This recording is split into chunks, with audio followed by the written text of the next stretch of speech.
انسان کی کامیابی اور ناکامی کا ایک معیار ہے جو ہمارے سامنے آ رہا ہے، اور یہ ہر شخص جانتا ہے کہ ہم جو بھاگ دوڑ دنیا میں کر رہے ہیں، صبح سے شام تک کی مشقت، آپ لوگ اکثر اپنے گھر والوں کو چھوڑ کر آئے ہوئے ہیں یہاں، کتنی محنت ہے، کتنی مشقت ہے، کتنی مشکلات اٹھا رہے ہیں، لیکن یہ سب کچھ کیوں کر رہے ہیں؟ کامیابی کے حصول کے لیے۔ البتہ کامیابی کے معیارات ہیں، ہمارے ذہنوں میں جو معیارات بیٹھے ہوئے ہیں وہ کیا ہیں؟ کامیابی پیسے سے ہے، کامیابی جائیداد سے ہے، کامیابی کاروبار سے ہے، کامیابی شہرت سے ہے، کامیابی اقتدار سے ہے۔ یہ معیارات ہیں۔ جو جتنا دولت مند اتنا کامیاب، جو جتنا مشہور اتنا کامیاب، جو جتنا پاپولر اتنا کامیاب، جو حکومت پر پہنچ گیا کامیاب، جس نے بڑا کاروبار جما لیا کامیاب، جس نے بہت جائیداد بنا لی کامیاب۔ یہی ہے اصل میں ساری بس کی گانٹھ۔ جو تصور کامیابی کا ہوگا اسی کے مطابق آپ کی بھاگ دوڑ ہوگی، اسی کے لیے جد و جہد ہوگی، اسی کے لیے توانائیاں صرف ہوں گی، اسی کے لیے دن رات کی مشقت ہوگی۔ یہ ہے اصل شے جس کی یہاں نفی ہو رہی ہے۔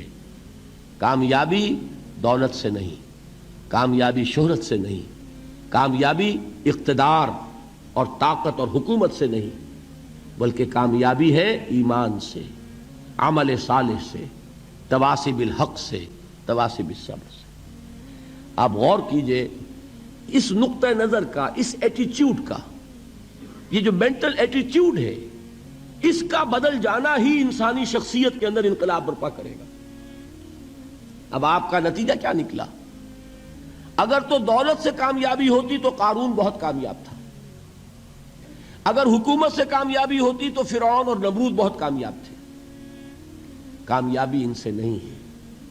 کامیابی انسان دولت میں قارون کی دولت تک پہنچ جائے، اور دنیا میں دبدبہ اور اقتدار اور سلطنت اور حکومت کے اعتبار سے وہ نمرود اور فرعون کا مقام حاصل کر لے، وہ ناکام ہے، خائب ہے، خاسر ہے، برباد ہے۔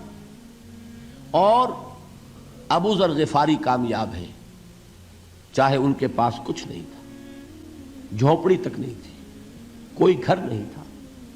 حضور نے فرمایا ہے اللہ کے کچھ بندے ایسے ہوتے ہیں جو کسی محفل میں جانا چاہیں تو انہیں اجازت نہ ملے، جو کہیں اگر رشتہ کرنا چاہیں کوئی ان سے رشتہ کرنے کو تیار نہ ہو، کہیں کوئی سفارش کرنا چاہے تو ان کی کوئی بات ہی نہ سنے۔ لیکن اللہ کے ہاں ان کا وہ مقام ہے کہ اگر بھولے سے بھی کسی بات پر قسم کھا بیٹھتے ہیں تو اللہ ان کی قسم کی لاج رکھتا ہے۔ یہ ہے فرق، یہ جان لیجئے اچھی طرح۔ اس بات کا مان لینا آسان، اس پر سبحان اللہ کہنا آسان، لیکن اس کے مطابق آپ کے اپنے ذہن کا بدل جانا بہت مشکل، اس لیے کہ ہم متاثر ہوتے ہیں اپنے ماحول سے۔ وہ بڑا محل ہے، دیکھ کر ایک دفعہ جھرجھری آتی ہے، کوئی بڑی سی 20 فٹ لمبی کار سناٹے کے ساتھ آپ کے پاس سے گزر گئی، ایک دفعہ اعصاب کے اندر ارتعاش ہوتا ہے، محسوس ہوتا ہے بڑے یہ نصیبے والے لوگ ہیں، بڑے خوش نصیب، بڑے کامیاب، حالانکہ کچھ معلوم نہیں کہ یہی سب سے بڑی بد نصیبی ہو سکتا ہے کہ یہی سب سے بڑی ناکامی ہو۔ اگر ذہنوں میں یہ بات بیٹھ جائے کامیابی کس شے سے، یہی وجہ دیکھیے قرآن مجید میں بارہا آپ دیکھیں اولئک ھم المفلحون، یہ ہے لوگ کامیاب ہونے والے۔